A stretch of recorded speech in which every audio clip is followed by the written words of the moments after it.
आप लेंगे कोई भी एक फिंगर को, उसको ऐसे पिंच करेंगे, पिंच करने के 4 सेकंड के बाद उसको छोड़ देंगे, और जैसे ही छोड़ेंगे तो देखते हैं कि यहाँ पे सफ़ेद होता है। सफ़ेद से दोबारा लाल होने में 2 सेकंड या 4 सेकंड से अधिक टाइम लगता है, स्पेसिफिकली 4 सेकंड से अधिक टाइम लगता है, यानी कि it is a medical emergency.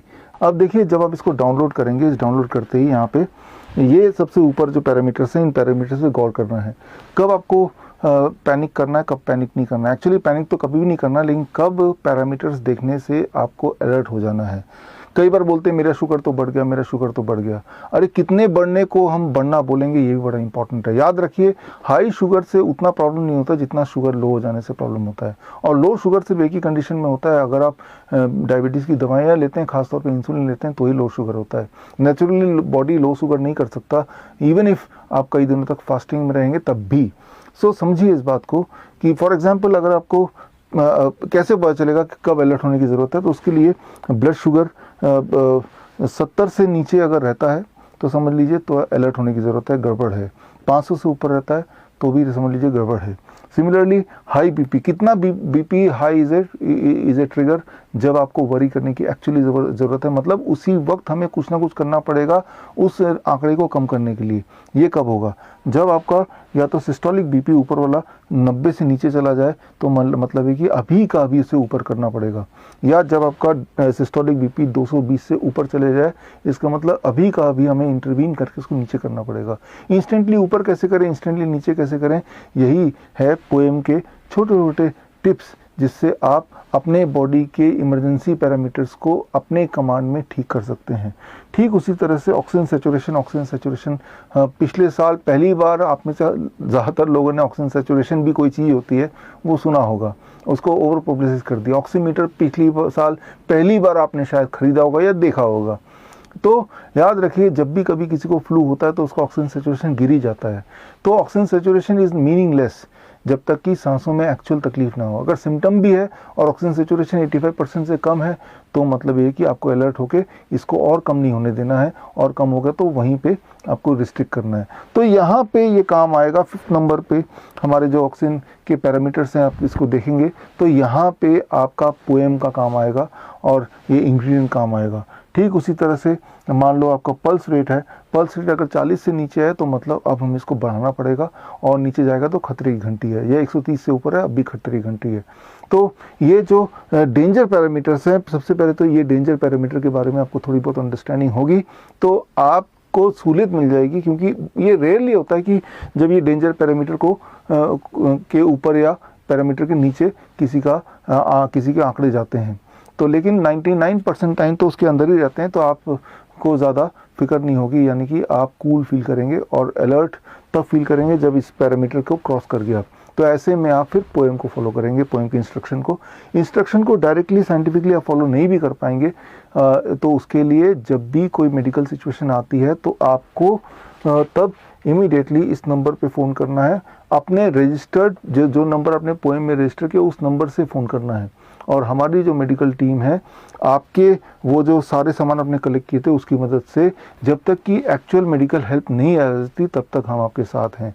मैंने ये देखा 99% टाइम तो इतने में ही पेशेंट रिवाइव कर जाता है, कभी भी इमरजेंसी मेडिकल एड की ज़रूरत नहीं पड़ती। वो 1% टाइम ज़रूरत पड़ती है, लेकिन पैनिक 100% टाइम आप कर रहे हैं। ऊपर से जब तक आता नहीं है वो जो गोल्डन पीरियड है 30 मिनट्स का, 1 आवर का, वो गोल्डन पीरियड ही मोस्ट इंपॉर्टेंट पीरियड होता है। तो ऐसे पीरियड में मैं आपके साथ हूँ, हमारी मेडिकल टीम आपके साथ है।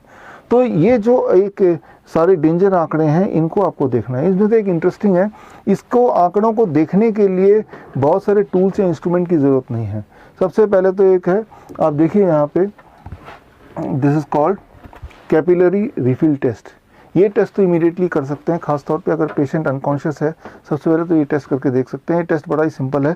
आप लेंगे कोई भी एक फिंगर को, उसको ऐसे पिंच करेंगे, पिंच करने के 4 सेकंड के बाद उसको छोड़ देंगे, और जैसे ही छोड़ेंगे तो देखते हैं कि यहाँ पे सफ़ेद होता है। सफ़ेद से दोबारा लाल होने में 2 सेकंड या 4 सेकंड से अधिक टाइम लगता है, स्पेसिफिकली 4 सेकंड से अधिक टाइम लगता है, यानी कि it is a medical emergency, right. तो मेडिकल इमरजेंसी है कि नहीं है, ये पता करने का ये बहुत ही आसान तरीका है, खास तौर पे पेशेंट जब अनकॉन्शियस है। कॉन्शियस है तब भी ये टेस्ट करके देख सकते हैं, that is a capillary refill test. तो इस तरह से इसमें कई सारे सिंपल ऐसे टेस्ट हैं जो कि आंकड़ों से आपको एक्चुअल सिचुएशन पता चल सकती है। देखिए, एक आदत है हमारे देश में पैनिक करने की, कोलेस्ट्रॉल बढ़ गया, क्रेटिनाइन बढ़ गया, पोटेशियम बढ़ गया, सोडियम बढ़ गया। देखिए, ये सारे जो आंकड़े जिनका नाम मैंने अभी लिया, ये पैनिक वाले आंकड़े नहीं हैं। कई बार ऐसे होता है कि किसी का क्रेटिनाइन 20 तक भी है, 30 तक भी है, तब भी वो बिल्कुल नॉर्मल है, कोई दिक्कत नहीं है। एट द सेम टाइम उसका किसी का क्रेटिनाइन 2 है, तब भी उसमें डिस्कम्फर्ट्स हैं। सिमिलरली पोटेशियम किसी का 8 है तब भी दिक्कत नहीं है, किसी का 5 है तब भी दिक्कत है। तो इसको हम रिलेट नहीं कर सकते। जिन पैरामीटर्स को हम उसकी फिजिकल स्थिति से रिलेट कर सकते हैं, और वो simple parameters are the one जो यहाँ पे पोएम में लिखा हुआ है। तो इस तरह से ये छोटी छोटी जो नॉलेज है, ये नॉलेज आपके एन मौके पे काम आएगा in the time of emergency. तो खैर, that is what we call as orientation of emergency medicine. इसका हम वीडियो आपको भेजेंगे, वो वीडियो आप देख लेंगे and that video will empower you, right. तो वो जो मटेरियल आपने कलेक्ट किया और ये जो नॉलेज आपने कलेक्ट किया और ये जो हेल्पलाइन है, इसके माध्यम से हम और आप मिलके किसी भी स्थिति में जब मेडिकल अटेंशन की आवश्यकता है, हम हाथ पे हाथ रख के नहीं बैठेंगे, हम सिर्फ एम्बुलेंस का इंतज़ार नहीं करेंगे। उस वक्त हम एक पॉजिटिव काम कर रहे होंगे उस पेशेंट को रिवाइव करने में, उस पेशेंट को कंफर्ट देने में, ताकि उसकी इंजरी कम से कम हो और उसका डैमेज कम से कम हो, डैमेज वहीं भी रेस्ट्रिक्ट हो जाए, इस दिशा में काम करेंगे। तो मैं उम्मीद करता हूँ after nice, after wise, now it is poem, अब ये पूरा साइकिल कंप्लीट होता है। इन्फेक्शियस डिजीज़ हो या लाइफस्टाइल डिजीज़ हो या फिर मेडिकल इमरजेंसी हो, इन सब में ही आपको थोड़ी थोड़ी अवेयरनेस करनी ही पड़ेगी।